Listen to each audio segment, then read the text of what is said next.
Hi friends, welcome back to our channel. ఈరోజు మన ఛానల్లో కాకతీయుల గురించి సంపూర్ణ సమగ్ర సమాచారం అయితే మనం ఈ వీడియోలో చూద్దాం. వీడియోని స్కిప్ చేయకుండా చివరి వరకు చూడండి. కాకతీయుల మూలపురుషుడు కాకత్య గుండ్యన.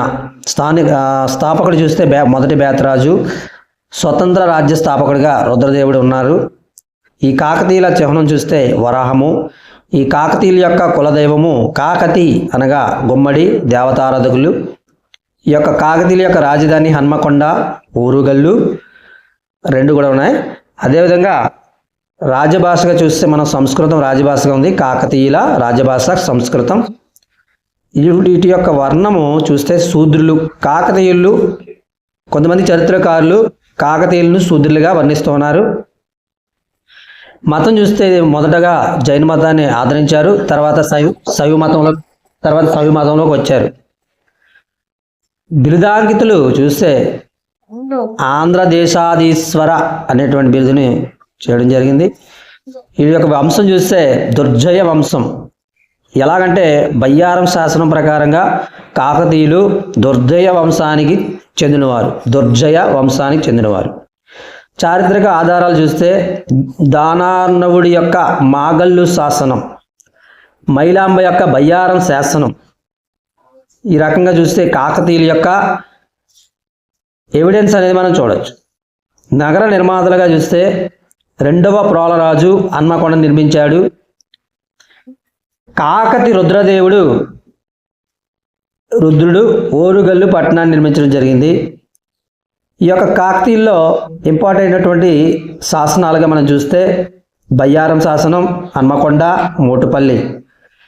బయ్యారం శాసనాన్ని మైలాంబ రచించారు. హన్మకొండని కాకతి రుద్ర దేవుడు, మోటుపల్లి శాసనం గణపతి దేవుడు. మరి కాకతీయుల కాలంలో శిల్పకళ చూస్తే 1000 స్తంభాల గుడిని నిర్మించినది రుద్రదేవుడు. రామప్ప గుడిని నిర్మించినది రేచర్ల రుద్రుడు.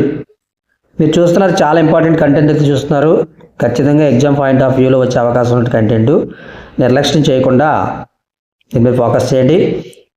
కాకతీయుల యొక్క విదేశీ యాత్రికులు కాకతీయుల కాలం మార్కోపోలో 1292 రుద్రమదేవి కాలంలో రావడం జరిగింది. మరి కాకతీయుల్లో గొప్పవాడు గణపతి దేవుడు. చివరివాడు చూస్తే రెండవ ప్రతాపరుద్రుడు. ఈ కాకతీయ కాలంలో నాట్యకత్తె రెండవ ప్రతాపరుద్రుడి కాలంలో ఉన్నటువంటి మాచల్ దేవి అనేటువంటి నాట్యకత్తె ఏ రాజవంశ కాలంలో నాట్యకత్తిగా ఉంది అని మనం అడిగినట్లయితే మాచల్ దేవి అనగానే మనకి రెండవ ప్రతాపరుద్రుడి కాలం గుర్తు రావాలి. రెండవ ప్రతాపరుద్రుడు ఎవరికి సంబంధించిన కాకతీయ వంశానికి సంబంధించిన వాడు. మనం ఈరోజైతే కాకతీయుల గురించి పూర్తిగా నేర్చుకున్నాము. ఇది ఖచ్చితంగా మీరు ఫోకస్ చేయండి. ఏ బిట్ను కూడా నిర్లక్ష్యం చేయొద్దు. ఏ బిట్ వల్ల మనకి సక్సెస్ అయితే వస్తుందో మనం ఎక్స్పెక్ట్ చేయలేము. నిర్లక్ష్యం చేయకుండా ఇంట్రెస్ట్గా ఫోకస్డ్గా చదవండి. మరింత మంచి కంటెంట్తో మరొక వీడియోతో మీ ముందుకు వస్తామని తెలియజేస్తున్నాం. సరే, మన వీడియో నచ్చితే లైక్ చేయండి, షేర్ చేయండి, సబ్స్క్రైబ్ చేయడం మర్చిపోవద్దు. మీ friends and family members share చేయమని మరి హృదయపూర్వక విజ్ఞప్తి చేస్తున్నాం.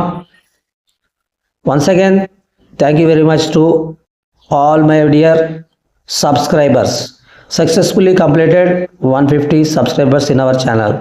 This is all only done by your great support. Thank you for your support. Thank you very much.